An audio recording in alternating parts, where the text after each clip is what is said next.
അപ്പസ്തോല പ്രവർത്തനങ്ങൾ 28-ാം അധ്യായം 16 മുതലുള്ള വാക്യങ്ങൾ. ഞങ്ങൾ റോമാ പട്ടണത്തിൽ പ്രവേശിച്ചു കഴിഞ്ഞപ്പോൾ ഒരു പടയാളിയുടെ കാവലോടെ ഇഷ്ടമുള്ളിടത്ത് താമസിക്കാൻ പൗലോസിന് അനുവാദം ലഭിച്ചു. 3 ദിവസം കഴിഞ്ഞ ശേഷം സ്ഥലത്തെ യഹൂദ നേതാക്കന്മാരെ അവൻ വിളിച്ചുകൂട്ടി.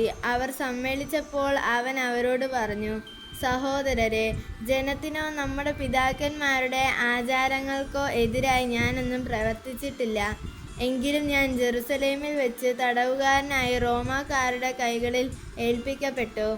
അവർ വിചാരണ ചെയ്തപ്പോൾ വധശിക്ഷ അർഹിക്കുന്നതൊന്നും എന്നിൽ കാണാഞ്ഞതുകൊണ്ട് എന്നെ മോചിപ്പിക്കാൻ ആഗ്രഹിച്ചു.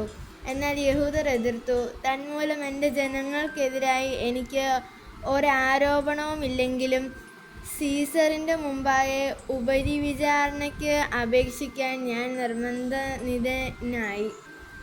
ഇക്കാരണത്താൽ തന്നെയാണ് നിങ്ങളെ കണ്ട് സംസാരിക്കാൻ ഞാൻ നിങ്ങളെ വിളിച്ചു കൂട്ടിയത്. എന്തെന്നാൽ ഇസ്രായേലിൻ്റെ പ്രത്യാശയെ പ്രതിയാണ് ഞാൻ ഈ ചങ്ങലകളാൽ ബന്ധിതനായിരിക്കുന്നത്. അവൻ സ്വന്തം ചെലവിൽ ഒരു വീട് വാടകയ്ക്ക് കൊടുത്തു. 2 വർഷം മുഴുവൻ അവിടെ താമസിച്ചു. തന്നെ സമീപിച്ച എല്ലാവരെയും അവൻ സ്വാഗതം ചെയ്തിരുന്നു.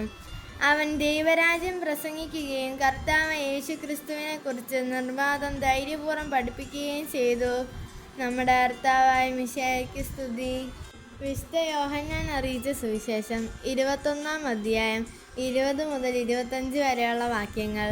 പത്രോസ് തിരിഞ്ഞു നോക്കിയപ്പോൾ യേശു സ്നേഹിച്ചിരുന്ന ആ ശിഷ്യൻ പിന്നാലെ വരുന്നത് കണ്ടു. ഇവനാണ് അത്താഴ സമയത്ത് യേശുവിൻ്റെ വക്ഷസസ്സിൽ ചാരിക്കിടന്നുകൊണ്ട്, കർത്താവേ, ആരാണ് നിന്നെ ഒറ്റിക്കൊടുക്കുവാൻ പോകുന്നത് എന്ന് ചോദിച്ചത്. അവനെ കണ്ടപ്പോൾ പത്രോസ് യേശുവിനോട് ചോദിച്ചു, കർത്താവേ, ഇവൻ്റെ കാര്യമെന്ത്? യേശു പറഞ്ഞു, ഞാൻ വരുന്നത് വരെ ഇവൻ ജീവിച്ചിരിക്കണമെന്നാണ് എൻ്റെ ഹിതമെങ്കിൽ നിനക്കെന്ത്? നീ എന്നെ അനുഗമിക്കുക. ആ ശിഷ്യൻ മരിക്കുകയില്ല എന്ന ഒരു സംസാരം സഹോദരരുടെ ഇടയിൽ പരന്നു.